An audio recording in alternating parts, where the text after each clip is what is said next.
నమస్తే.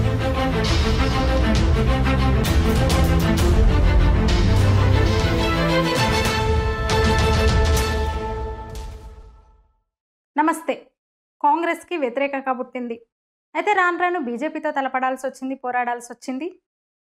గుజరాత్ అసెంబ్లీ ఎన్నికల్లో భారత ప్రధాని మోదీ అడ్డాకు వెళ్లి మరీ గర్జించింది ఆ పార్టీ. అయితే ఈ సామాన్యుడి పార్టీ, ఈ సామాన్యుడి ఎదుగుదల, పెరుగుదల ఒక 50 ఏళ్ల యువ నాయకుడి జీవితకాల ఆశను అడియాసలు చేసేలా కనిపించింది. ముత్తాత ప్రధాని, నానమ్మ ప్రధాని, నాన్న ప్రధాని, అమ్మ ఆ సీట్లో కూర్చోలేకపోవచ్చు కానీ ప్రధానిలానే. మరి తన బ్రతుకు, తన భవిష్యత్తు ఆ పంతమే ఆమ్ ఆద్మీ ఒక సామాన్యుడి పార్టీకి శాపమైంది.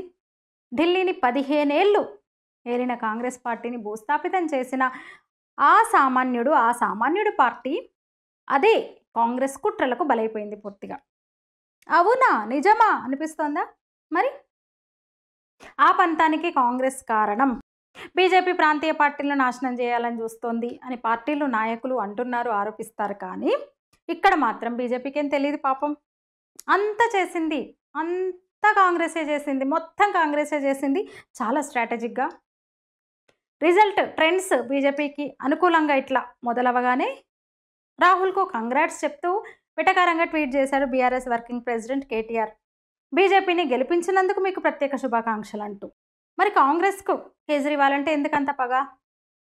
ఆపుని ఎందుకు ఆపు పతనానికి కాంగ్రెస్ ఎట్లు కారణమయ్యను అంటే, ఎందుకంటే బీజేపీని ఎదుర్కోవడానికి ఏర్పడిన ఇండి కూటమిలో రాహుల్కు గట్టి పోటీదారు కేజ్రీవాలే. కూటమి నేతలందరి కన్ను, అన్ని పార్టీల అధినేతలందరి కన్ను కూడా పీఎం పీఠం పైన అయినా రాహుల్కు ప్రధాన ప్రత్యర్థి, ప్రధాని అభ్యర్థి ఈ సామాన్యుడే. అంతలా అలా ఎమర్జ్ అవుతూ వస్తుంటే కాంగ్రెస్ పార్టీ ఎలా ఊరుకుంటుంది?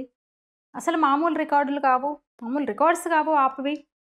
ప్రాంతీయ పార్టీలు జాతీయ పార్టీలుగా ఎదిగేందుకు ఇతర రాష్ట్రాల్లో పోటీ చేస్తూ జాతీయ హక్కును అంటే జాతీయ పార్టీ హోదాను పొందుతాయి.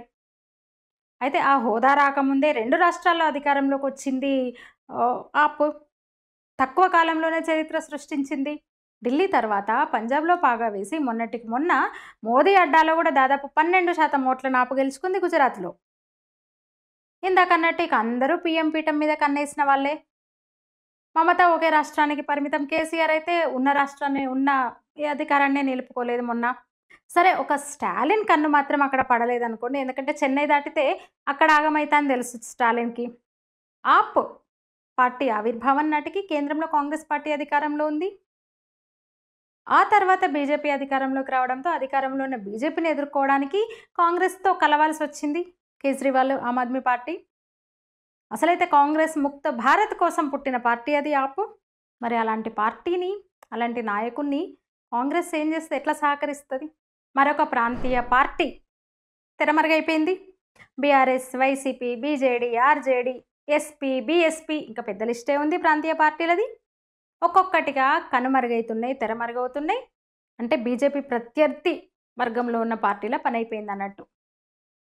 ముఖ్యంగా మమతా బెనర్జీ, కేసీఆర్, కేజ్రీవాల్ వంటి వాళ్ళు ఎక్కువగా అంటే మోదీ మీదనో బీజేపీ ప్రభుత్వం మీదనో ఎక్కువగా ఎగురుతూ వస్తున్నది TMC Mamata Banerjee, KCR BRS, Kejriwal Aam Aadmi party. ఆ ముగ్గురికి కూడా ఢిల్లీ రాజకీయాల మీద కూడా అమితమైన ఆసక్తి ఉండే ప్రధాని కావాలని కలలు కన్న వాళ్ళు. కేసీఆర్ అవుట్ అయ్యాడు ముందు. ఇప్పుడు కేజ్రీవాల్ పని అయిపోయింది. నెక్స్ట్ వెస్ట్ బెంగాల్లో కూడా ఎన్నికలు జరగనున్నాయి, చూడాలి మరి. ప్రాంతీయతకు ప్రాధాన్యం ఇచ్చే స్టాలిన్కు ఢిల్లీ కన్నా చెన్నై ముఖ్యం. అటువైపు చూస్తే ఈటాగం అయిపోతానని తెలుసు ఆయనకి. అరవం వాళ్ళు తమిళుడు చాలా తెలివైన వాళ్ళు. అసలు జాతీయ పార్టీలు దూరేందుకే సంధివ్వట్లేదు అక్కడ. ఇక ప్రాంతీయ పార్టీల పరిస్థితి ఇట్లుంటే ఢిల్లీ ఎన్నికల్లో జాతీయ పార్టీ కాంగ్రెస్ మరొకసారి హ్యాట్రిక్ సాధించింది. గతంలో వరుసగా 3 సార్లు గెలిచి హ్యాట్రిక్ విజయాన్ని నమోదు చేసుకున్న కాంగ్రెస్ పార్టీ ఈ ఎన్నికల్లో వరుసగా 3వ ఢిల్లీ అసెంబ్లీ ఎన్నికల్లో వరుసగా 3వ ఖాతా తెరవలేదు. రేవంత్ రెడ్డి అనేవాడు గాడిద గుడ్డు ఏముంది అంటాడు కదా, నిజంగానే గుండు సున్నా వచ్చింది ఢిల్లీ ఎన్నికల్లో కాంగ్రెస్ పార్టీకి. మీరేమంటారు ఫ్రెండ్స్? మీ అభిప్రాయాన్ని కామెంట్ల రూపంలో తెలియచేయండి.